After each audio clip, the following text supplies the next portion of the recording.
Fala galera, sejam muito bem-vindos a mais um vídeo do canal Café com Alteryx. Meu nome é Nicolas Colombo e hoje eu vou explicar uma das maneiras aí de se resolver o desafio semanal 200, que é um desafio bem legal, tem bastante lógica envolvida, bastante coisa pra gente ver com Alteryx aí. Tenho certeza que vai agregar muito para vocês, beleza? Então, para esse desafio a gente precisa realizar 3 tarefas, né? A primeira tarefa é construir um fluxo de trabalho de modo que a rodada 1 comece com o time 1 e termine com o time 6. A rodada 2 começa com o time 6 e termina com o time 1, beleza? E esse padrão vai por 5 rodadas, beleza? Então, basicamente, os ímpares vai do 1 ao 6 e dos pares de 6 a 1. Tá? Essa é a primeira parte. A segunda parte é identificar os 6 melhores jogadores para cada posição listada. E aí as posições incluem kicker, running back, quarterback, tight end e wide receiver. Determinar a ordem da escalação para cada rodada e os jogadores selecionados, incluindo o time e a posição. Beleza? Então tá bom. Vamos embora. Aqui a gente tem a resposta para cada tarefa. E aqui são as nossas bases de dados. A primeira é a nossa base, né, rodada, e os times, né, que vai de 1 até o 6. Beleza? E é uma coisa muito legal do filtro, parece besta, né? Mas talvez não seja tão óbvio, que você pode colocar condições. Ah, eu quero condição igual a tal coisa, como até um campo, rodada 1, por exemplo. Poderia colocar aqui, selecionar um campo igual a rodada 1. Ou você pode colocar uma condição mais complexa, tá? E ele vai entender isso como verdadeiro ou falso. O que eu fiz aqui? A minha ideia para resolver esse exercício foi: vou fazer uma divisão e qualquer número, vou dividir o número que eu tenho da rodada por 2, né? E se eu tiver um número inteiro, ele não vai ter ponto. Se eu tiver, né, um número que não seja inteiro, ele vai ter ponto, 0,5, sei lá, um ponto alguma coisa, não interessa. Beleza? Mas ele vai ter um ponto na divisão, né? A gente não consegue ver isso tão claro porque eu não criei uma fórmula para isso, mas a gente consegue entender o que eu fiz aqui, ó. Então eu estou pegando, né? E aí ficou uma coisa dentro da outra. Então a gente sempre lê de dentro para fora, né?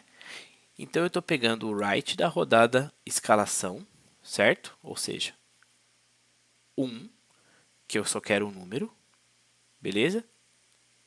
Transformando isso para número, to number, porque o right é uma função de texto, e dividindo por 2, certo? E aí estou transformando para string esse resultado, para verificar se tem um ponto aqui, beleza? Então basicamente foi isso que eu fiz. E aí o que eu vi? Que os números ímpares ficaram no true e os números pares ficaram no false. Beleza? Então, basicamente, essa foi a maneira que eu resolvi, que eu achei bem legal. Então, a gente trabalhou com um monte de função, trabalhamos com 2 funções de texto, trabalhamos com funções de transformação para número e depois para string. Legal, e aí a gente consegue ver como o Alteryx trabalha aí de dentro para fora numa lógica.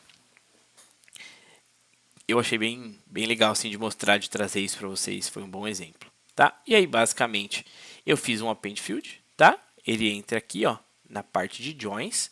Então, o que basicamente essa ferramenta faz? Ele pega todas as nossas condições do target e agrega em todas para source. Então, pegou rodada 1, foi do 1 ao 6. Por quê?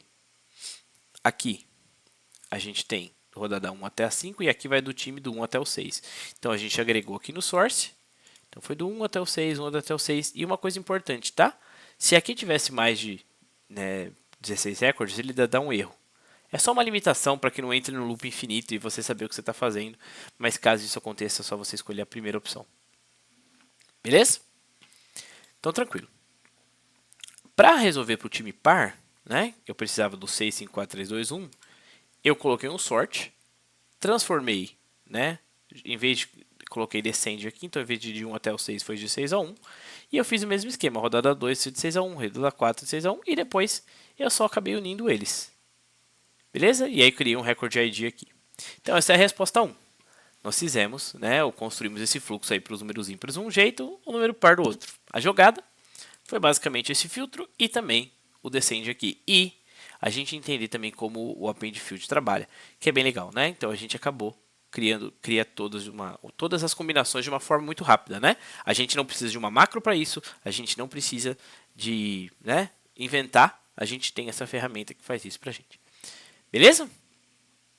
A segunda pergunta é identificar os 6 melhores jogadores para cada posição listadas, né? Então, os jogadores estão aqui. E olha que legal nessa base, né? Nessa base a gente tem o ranking, né, dos melhores jogadores, o nome do jogador, basicamente o time que ele joga e qual que é a posição. Então tudo aqui a gente tem um parênteses, né, tudo entre parênteses e depois de cada posição a gente tem um número. Para resolver isso, a gente poderia resolver isso, por exemplo, com regex, vários regex ou coisas do tipo, né?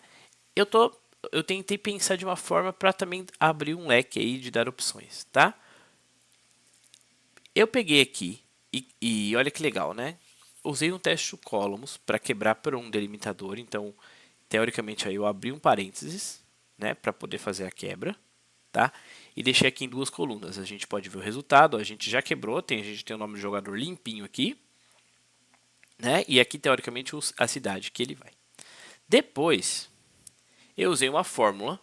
Dentro da fórmula também nós temos algumas funções de regex, né? Se você vir aqui e dar um regex, a gente tem 3 entre elas aqui, tá? A gente vai passar por isso aqui no canal, mas por hora eu usei o regex e place. O que eu fiz? Peguei a posição, substituí tudo onde você tiver número por nada. E peguei o nome do jogador 2, e olha que legal, dei um regex e place aqui, e no nome do jogador 2, que teoricamente é o time, eu só peguei onde tem o final, fecha parênteses e substituí por nada também, dando um replace simples, tá? Então, eu acredito que a gente tenha eliminado aí um ou dois regex que a gente poderia ter feito e colocamos aqui dentro da ferramenta fórmula, tá? Como eu falei, não existe certo ou errado. Mas normalmente, quando a gente vê esse tipo de coisa, a gente já pensa no regex. E aí, só estou mostrando que o Alteryx nos possibilita, neste caso, uma forma diferente de fazer, tá? Eu fiz basicamente, tirei um nome de jogador aqui no Select e coloquei aqui o nome do time. E aí, eu ordenei por posição e por ranking, tá? Porque na verdade ele queria os 6 melhores para cada posição. Beleza? E basicamente o que eu fiz aqui. Quando eu ordenei por posição e por ranking, automaticamente o Alteryx já vai me dar os 6 melhores de cada posição. Né? Vai me dar uma ordem para cada posição. E aí, tem uma função na ferramenta Sample, que é essa aqui, tá? Que é opcional, mas ele nos permite agrupar por alguma coluna, né? Então, em vez de pegar, por exemplo, que nem eu colhi os 6 primeiros, ele me dá as 6 primeiras linhas, ele está me dando as 6 primeiras linhas para cada posição, tá vendo? A gente consegue separar isso de uma forma muito legal, né? De novo, por exemplo, depois você poderia colocar um tile para colocar, pegar os 6 depois de ordenar e tudo mais, né? Que também seria bom, é uma outra forma de fazer, mas, né, a gente tem basicamente isso aqui no sample. Eu sei que não é muito comum, pelo menos assim, não no meu dia a dia, não converso com as pessoas usarem isso, mas mas fica aí mais uma parte do aprendizado da ferramenta sample que eu acho incrível. Beleza? E basicamente depois eu só dei um sample aqui, desculpa, um ordenar só para verificar, então dei uma posição e rank, tá? E a gente consegue ver que os números variam. Para o wide receiver, se não estiver errado, vai do 1 até o 9, mas ele vai pulando alguns números e o nome do time que ele trabalha, né? E aí eu só tirei a posição DST aqui, porque não era a posição que a gente queria, né? Ali no exercício. Então, até aqui é a resposta 2 e a resposta 3. Determinar a ordem de escalação para cada rodada e os jogadores selecionados, incluindo o time e a posição. Quando a gente saiu desse primeiro, a gente tem a rodada 1, time 1 e tudo mais, até a rodada 6. E aqui a gente tem o ranking 1, né? Nós ordenamos isso aí por posição, certo? E aí, eu não sei se a gente já, né? Com certeza a gente já falou isso lá na ferramenta Join, no nosso vídeo, mas essa foi uma ótima ocasião para que a gente pudesse usar o Join por posição, né? Se a gente olha os dois arquivos aqui, as duas bases finais que nós temos, nós não temos nenhuma ao meu ponto de vista de bate-pronto, que consiga nenhuma chave que a gente consiga ordenar, né? Isso para casar. E aí, o join ele oferece a primeira opção do join, que não é normalmente o que a gente que vem default, é join por recorde de posição. Ou seja, ele vai agregar a primeira linha de uma base à primeira linha da outra. E quando a gente olha o resultado, a gente vai ver que todo mundo aqui casou, porque é óbvio, né?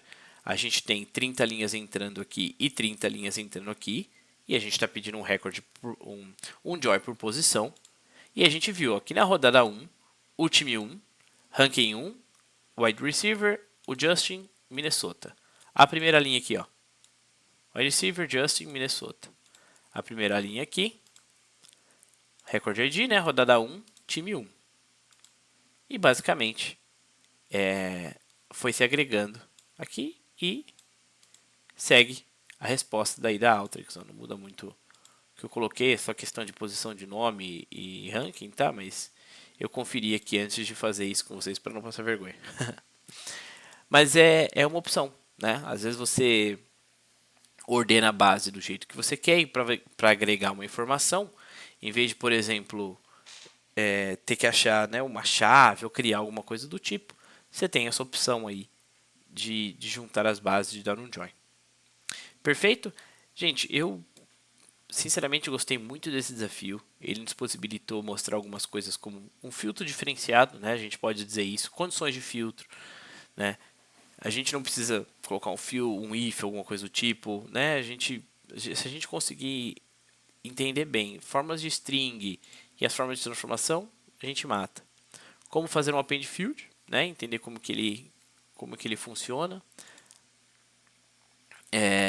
Vimos que tem fórmulas de regex dentro da fórmula, ferramenta fórmula. Usamos o replace, né? Vimos uma condição opcional aqui do sample e um join por posição. Beleza? Espero que vocês tenham gostado desse vídeo. Eu, sinceramente, como eu falei, né? Acho que já é a quarta ou quinta vez que eu falo, eu gostei muito. Se você fez de alguma maneira diferente, se você quiser agregar, né? Se esse vídeo foi bom para você, por favor, avise a gente no Discord, no LinkedIn, onde for. E vocês sempre são muito bem-vindos em participar no canal, tá? Estamos quase fechando o ano. Até agora nós resolvemos todos os desafios semanais. E vamos continuar. Esse é o desafio 200, que vem o 201. Um abraço, fiquem bem. Tchau, tchau.